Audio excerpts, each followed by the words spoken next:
Katanya wakil rakyat itu harus berpihak ke rakyat, tapi wakil rakyat kok menekan rakyat, menawarkan diri, halo saya mau jadi presiden tapi nggak ngerti masalah rakyat. Ya gimana kalau ngerti cuman dari pembisik aja, kan nggak relate ya. Jadi ngerti harus turun ke masyarakat. Dan saya suka sekali dengan Pak Ganjar. Kalau memilih pemimpin bagi saya itu pertama jelas track recordnya. Kedua, kalau kita nggak kenal mana mau sih kita dinikahin gitu ya. Kita harus dengar dulu gagasan dari masing-masing calon pemimpin tuh kayak gimana, mana yang seperti apa yang kita butuhkan. Sama seperti saat dulu saya dilamar Mas Ipin. Hai semua, kembali lagi di Mind TV di acara Ngomel, ngobrol rame dan lucu bersama saya Shalimar dan gue DJ Doni. Dan kita di sini tidak sendiri. Biasanya biasanya juga selalu berdua. Dan ada yang ketiga yaitu ada kakak-kakak cantik. Ya ini kembaran saya nih. Kenapa? Nah, yang gini-gini nggak boleh. Kenapa? Emang kembar. Ini kan kontras banget. Ya, kembarnya kan, di mana? Ya kan kalau kembar tuh nggak harus mirip, ya kan? Kembar tuh justru Kita perkenalkan sama Mbak Novita Hardini. Hai. Kenalnya harus begini ya. Halo. Boleh. Ya Allah. Aduh. Cakep kembaran gue ya. Cakep banget ya. Alhamdulillah. Ini adik saya. Ya? Cakep belum Mbak Novita? Aduh, terima kasih Mas Doni. Thank you. Dulu papanya sunat di mana sih? Ini. Bagaimana? Obrolannya langsung gini ya. Kemana? Pembukaan. Aduh. Ya lupa ditanyain sih itu. Hai, apa kabar? Baik, Jeng. Jeng, apa nih panggilnya Mbak gitu ya? Jeng apa kabar? Kok Jeng sih? Iya, kan hari ini tuh hari peringatan hari lahir Dharma Wanita. Tuh, Pak. Jadi biasanya tuh tahu kagak? Dipanggil habis upacara. Jadi biasanya kalau sesama ibu-ibu mengakrabkan diri tuh Jeng. Mbak Novita ini nyalek gak? Iya. Dapilnya mana? Dapil 7 Jawa Timur. Dapil 7 Trenggalek, Ponorogo, Magetan, Ngawi, Pacitan. Wih, tetangga saya tuh. Oh iya, di mana? Saya Jatim 6 kan. Dia Jatim 7. Oh, nyalek juga ya? Enggak, saya ketua tim saya saja. Tim saya siapa? Sebutin nih. Cegi. Baru nyalek sekarang Mbak Novita? Iya. Sebelumnya aktif di pergerakan sosial, mulai dari di kampus dulu ya. Dan benar-benar baru nyalek setelah menyelesaikan tugas sebagai ibu dalam melahirkan 3 anak kan. Masya Allah. Gitu. Dan setelah ini sudah siap disambi, jadi kayaknya ini waktunya saya untuk berjuang di ranah politik. Gitu. 3 anak loh? 3 anak. Tas? 3. Lah gue juga 3. Kok beda? Tampilannya? Kembar. Kayaknya nggak terawat. boleh. Ini terawat, nggak terawat? Ini terawat banget. Bener loh, aku suka loh kulitnya tadi. Aku begitu datang aku liatin dia pakai bedak apa gitu. Pakai bedak apa sih? Zoom ke kembarannya Mbak Novita Iya, boleh? iya bener loh, cantik loh. Alhamdulillah. Emang sesama perempuan Indonesia harus saling mensupport women empowerment. Iya. Gitu Jang. Mentang-mentang cowok sendiri ya dah. Emang. Mbak Novita. Iya. Pasti kan ada cerita seru nih di dapilnya. Ada seru atau stresnya nggak? Baliho aman? Kan lagi banyak Bang. Nah kemarin kalau nggak salah Mbak Novita, aku tuh sempat baca katanya ada sedikit gesekan di daerah Magetan, bener nggak sih? Nah, boleh cerita apa sih Mbak? cerita dikit tuh? Jawab baliho dulu ya. Oke, Baliho ternyata saya juga banyak yang hilang juga gitu. Ada di Pacitan itu taruh 20 hilang semua, nggak ada, kayaknya cuma 1 doang. Ada yang sobek, aduh udah macem-macem. Nah kalau yang di Magetan itu ya mungkin karena memang dinamika politik ya lagi panas ya. Ya bagian dari ujian kesabaran aja kayaknya. Dewasa jawabannya. Sabaran revolusioner. Iya, dan memang bener-bener sampai luar biasa ya, harusnya bisa dikomunikasikan tanpa harus tekan-menekan. Nah itu karena yang ditekan adalah orang-orang yang menurut saya harus dilindungin. Katanya wakil rakyat itu harus berpihak ke rakyat, tapi wakil rakyat kok menekan rakyat, marahlah aku. Waduh, ngeri loh. Wakil rakyat kok menekan rakyat. Bagus itu statementnya. Bagus. Punya visi misi apa sih ke depannya Mbak Novita? Iya, apa yang mau dilakukan nanti setelah duduk di gedung kura-kura gitu? Gedung kura-kura ya bener ya. Iya kan kura-kura. Iya, jadi sebenarnya secara eksplisit itu saya pengen, visi saya pribadi tuh kepengen menggambarkan bahwa perempuan tuh tidak boleh takut dengan politik ya. Politik itu digambar diri kita itu kan dunianya kaum laki-laki gitu. Nah, tapi kalau secara teorinya yang ingin saya kejar adalah pemerataan ekonomi yang inklusif, utamanya ekonomi perempuan. Karena PDB kita terbukti bertumbuh kalau kita melibatkan peran perempuan dalam menumbuhkan ekonomi. Ini lebih spesifik ya, pertumbuhan ekonomi perempuan. Jadi mulai dari pendidikan, mulai dari pendampingan ekosistem ya. Kita membuat ekosistem wirausaha perempuan. Itu nanti yang akan lebih aku dorong lagi ketika aku duduk di legislatif 2024. Lebih pintar dari Salim Maruf kan? Enggak, lu kenapa tiba-tiba sekarang serius banget episode ini serius.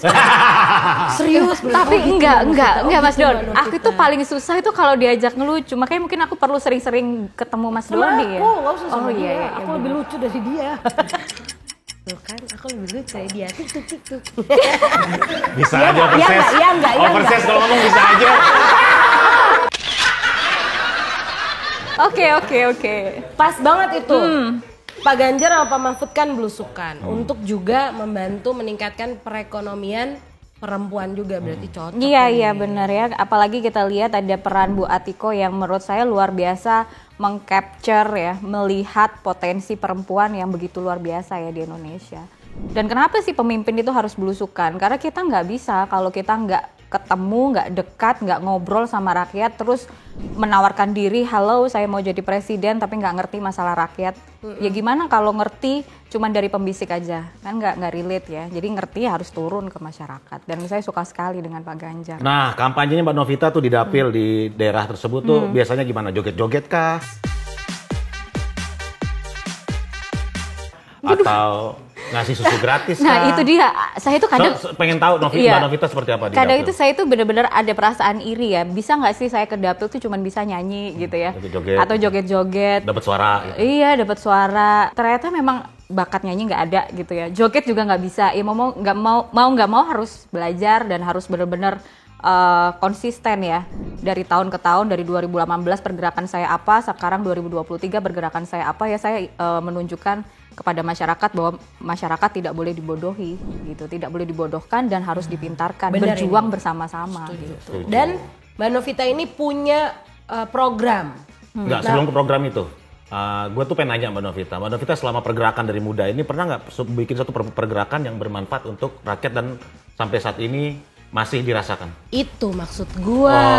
Itu maksud gua masuk situ lah, nyambut. Ntar dulu sebelum program gigit nih. Makanya main aja sekarang nih. Ya udah berantem dulu gue keluar ya. Enggak, Kalah. kita tuh ini. Sebenarnya kita tuh gitu. Kalah. Iya. Emang settingan ya aja. bahasa cintanya begitu ya. Ya oke. Ntar dibikin ini. Kling. Gua tahu banget. Nah, namanya Apprentice Indonesia. Apa itu? Apakah itu? UMKM Perempuan Perintis Indonesia. Tolong perintis dong. Kue perintis bukan pewaris. Iya.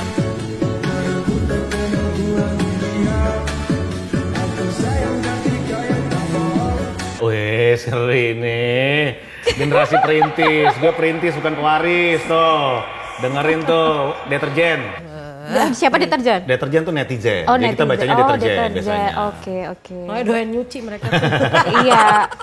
UMKM Perempuan Perintis. Apa aja Indonesia. UMKM-nya? Enggak, jadi aku itu semenjak mendampingi Mas Arifin, aku lihat dulu nih masalah di Trenggalek itu waktu itu apa ya. Banyak sekali bantuan sosial itu miliaran kan bentuknya itu pasti digelontorkan mulai dari pemerintah pusat, provinsi sampai juga di regional ya. Iya. Tapi saya rasa poin pentingnya adalah bagaimana membuat masyarakat tuh tidak hanya sekedar menjadi objek tapi juga subjek. Makanya pertama saya membuat namanya Sepeda Keren, Sekolah Perempuan Anak Disabilitas Kelompok Rentan di Trenggalek. Sepeda keren. Nah sepeda itu filosofinya kan nggak bisa berjalan kalau nggak dikayu dua sisi gitu. Nah, dari Sepeda Keren ini ada kurikulum kepemimpinan perempuan di setiap desa. Sehingga di setiap desa yang ada di Kabupaten Trenggalek sudah menganggarkan anggaran dana desa untuk mengayuh program namanya Sepeda Keren ini di masing-masing desanya. Nah, ternyata dari program Sepeda Keren yang kita launching 2019 terbukti menaikkan PDB kita, DRB kita dari 9 miliar menjadi 31 miliar 2020. Nah, terus kalau ditanya lagi investasi total PAD kita dari 2022 sampai 2023 naik 2% dari 202 miliar menjadi 469 miliar. Dan dari 81 miliar di sektor perdagangan 2022, saat ini 2023 belum tutup tahun, itu sudah sampai ke 188 miliar rupiah. Wow. Itu dari sektor perdagangannya, UMKM-nya. Nah, aja. dari hasil yang memang kita review ini, saya itu tergelitik. Jangan cuma Trenggalek aja dong yang bisa begini gitu. Daerah Makanya lain saya juga bikin harus Perintis Indonesia. Jadi saya keliling tuh ke beberapa provinsi, melatih, membuka konsultasi bisnis secara gratis ke perempuan-perempuan yang ada di Indonesia. Pendampingan NIB total ada sekitar 12.000 perempuan yang sudah kami dampingi, dan sekitar ya berapa ya, 15-an ribu NIB yang sudah kita terbitkan. Dimodalin juga dong berarti ya? Iya. Oh, dimodalin, didampingi. Jadi buat teman-teman perempuan yang punya usaha atau mau punya usaha, jangan takut, dan yang penting tuh kita mau mulai aja dulu. Mulai aja Luar dulu. biasa. Nah, pendapatnya Mbak Novita tentang Karena gini Mas, Ntar dulu, belum selesai pendapat gini, lu. karena Iya, perempuan panjang ini. perempuan itu kalau nggak disupport ya, kita itu pokoknya kena sosial media. Aduh, ini ada siapa namanya influencer, mobilnya bagus, kehidupannya oke, tertarik semua ngikutin tren kan, pengen punya usaha. Tapi kalau nggak didukung dengan ilmu yang tepat, mereka sering dapat penipuan, pinjol. ya jadi salah. Jadi salah, Karena makanya nggak ada memang yang harus ada mengarahkan, nggak ada yang pendampingan. mendampingi. Bener. Jadi bukan hanya perempuan, kepala desa juga demikian. Dikasih dana desa 1 miliar, dibuat party bro. Itu karena nggak ada pendampingan. Pendampingan nggak pendampingan, pas. bener. Itu loh. Itu karena zolim. Hah? Karena nggak ada pendampingan. Nggak ada bener. pendampingan. Yang dampingin teman-teman kayak codai semua. Bener sih kan? Habis di karaoke. Nggak ada pendampingan, Dana nggak ada desa pengawasan. habis Dana 800 desa, juta bro. betul. Itu temennya codai itu. Ih, gila Iya. benar. Nah itu tadi pendampingan tadi nyambungnya ke situ. Pendampingan. Makanya bener itu bener. Kalau nggak ada pendampingan bahaya, makanya dikasih modal 10 juta, kalau pendampingnya kayak Mbak Novita ini, aduh jadi Iya, tuh makanya barang. jomblo-jomblo nggak ada pendampingan juga bahaya ya. Makanya cari pendamping. Terus, Apa lu? Heran. oke Mbak Novita, kita Iya. kok bareng sih? Iya. Kita kan sekarang kan hampir mayoritas sekitar 50-60% pemilih kita ini adalah generasi muda ya. Nah strategi Mbak Novita di Dapil itu, apa yang bisa kira-kira strateginya yang akhirnya menarik perhatian mereka akan memilih Mbak Novita? Apa yang Mbak Novita lakukan di Dapil untuk meraih suara pemilih Gen Z dan milenial? Gen Z. Nah ini Gen Z, tadi Gen Z, beda ya? Gen Z atau Gen Z sih? Bebas. Ih, lucu banget. Gen Z boleh, Gen Z boleh. Gen Z ini tuh kan spesial ya, karena di mata saya itu Gen Z itu approaching-nya harus khusus, karena mereka itu kunci bonus demografi kita gitu. Kalau mereka bisa kita rangkul, bisa kita ajak bersama-sama, mereka bisa mewujudkan Indonesia emas nantinya. Nah, kalau strategi saya di Dapil saya, ya saya ajak mereka ngopi gitu ya, ngobrol. Mereka ngomong apa, kita dengerin, kita ikutin flow mereka, jangan dibantah, tapi kita harus datang menggandeng tangan mereka. Kalau seumpama di depan ini ada sumur gitu ya, bagaimana caranya kita sebagai generasi yang senior gitu ya, yang lebih dulu dari mereka, ya kita ngomong, jangan di depan ada sumur, kita gandeng bareng-bareng. Jadi harus benar-benar smooth, saya tidak memaksakan, dan saya tidak pernah datang ke Dapil atau ke rumah bilang pilih saya gitu, tidak. Tapi saya selalu berbahasa bahwa apa yang saya lakukan, ibu, bapak, adik-adik semua tahu, kalau dirasa saya ada manfaatnya, ya maka ayo kita berjuang bersama-sama. Seru loh. Tepuk tangan lu dong. Beda loh nih, beda sama Novita nih sama temen gua codai. Kalau sama Novita Kenapa ada codai? sumur dikasih tahu, kalau kita nggak mau codai nih, ada sumur Jorogin, busuk. Bener. Kalau ada saya adem ya di sini, biasanya kayak lebih heboh gitu. Lah saya Gimana mau dong heboh, caranya? tuh pagar tuh. Tiba-tiba dia beku, freeze gitu. Kalau sekarang nggak ya? Ada Beda. apa sih? Beda ya? Iya. Beda ya? Enggak, mungkin dia pencitraan di depan saya gitu. Nggak, lu ngapain pencitraan depan dia? Nggak ada yang pencitraan, nggak ada yang pencitraan. Rio masuk Rio, udah ganti. Kita aja berdua di sini. Oke, ini menarik banget Apa itu? sebenarnya obrolannya. Apa? Karena dari tadi lu PAD ngerti nggak bang? Pendapatan asli daerah. Masya Gue kan dulu bupati Allah. bro, di PAW. Gara-gara mabok lem Aibon. Dewa mabok Aibon nih. Ini Sama Codai? Sama partai di PAW. Oh. Iya. Lu mabuknya sama siapa ya? Sama Codai? Sendiri. Oh, gua kira Yang sama laporin Codai. Dia. Oh. Bupati kok dulu. Nanti tolong diinsert ya mukanya Codai itu yang mana. Tik di sini gitu ya. Mukanya kriminal soalnya kan? Iya. Nah, ini sebelum ditutup nih ada nggak Kok pesan? tutup sih, ntar dulu 1 jam ah. Ya, Cepet banget. Abis ini kan dia 4 kali lagi syutingnya. Iya benar. Sebelum ditutup ada nggak pesan-pesan? Mohon maaf sebentar ya. Divi lu jangan pesan terakhir dong, Divi sedih banget sih katanya. Ada nggak closing statement untuk teman-teman di luar sana, terutama perempuan mengenai pemilu yang akan datang? Karena kan banyak nih yang apatis juga banyak, yang masih malas nyoblos juga banyak gitu. Sedangkan harus nih, karena kaum perempuan itu persentasenya tinggi sekali di Indonesia. Emak-emak itu mempengaruhi suami, mempengaruhi anak, tetangga, Pak RT bisa dipengaruhi juga. Apa kata ibu-ibu? Nah, 49,9% itu berjenis kelamin perempuan. Dari 270 juta populasi 50%, separohnya itu Lu nggak milih si A, habis lu nggak ada masakan di rumah. nggak ada masakan. Tidak ada malam Jumat di rumah. Bobo di luar. Bobo di luar. Lu ya, gitu dong. kalau dari aku pertama, every people have a dream ya. Kita semua punya mimpi, tapi sekeras apapun kita memperjuangkan mimpi kita, itu akan menjadi sia-sia kalau kita tidak bijaksana menyikapi pemilu 2024 ini. Karena pemilu 2024 ini menjadi kunci apakah tahun 2030 kita akan benar-benar siap memasuki Indonesia emas.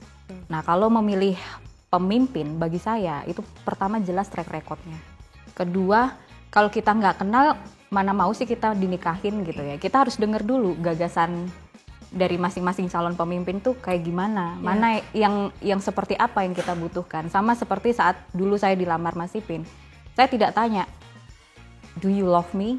Tapi aku selalu nanya, where are you going? Kamu mau kemana? Kalau jawaban dia sesuai dengan visi saya, ya udah saya terima. Nah, sama dengan memilih pemimpin.